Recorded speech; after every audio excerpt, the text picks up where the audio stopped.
Hi, I'm Danielle Hale, Chief Economist for Realtor.com, and here are this week's things you need to know. June retail sales were up, showing that as restrictions lift, consumers are getting out and spending. The pandemic's impact can be seen in the data. The biggest monthly spending surge was in clothing stores, followed by furniture, electronics, and appliance stores. From a year ago, sales were up most among non-store retailers, grocery stores, and building and garden equipment and supply stores.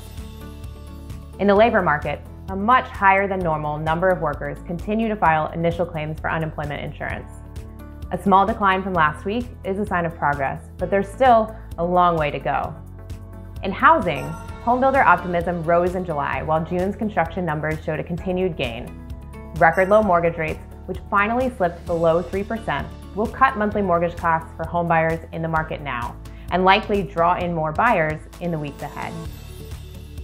The Realtor.com Recovery Index inched closer to the January recovery baseline, and is currently at its highest level since the pandemic started. Additionally, a growing number of top 50 markets have surpassed the recovery threshold. Time on market showed great improvement this week, while the new listings trend took a small step back. Homebuyer demand and home price growth are the most recovered indicators. In fact, home price growth is now higher than the pre-COVID pace, and on par with what we saw this time last year. And the metros with the biggest recovery in homebuyer demand span coast to coast: Riverside, San Bernardino, California; New York, New York; Sacramento, California; Milwaukee, Wisconsin; and Miami, Florida.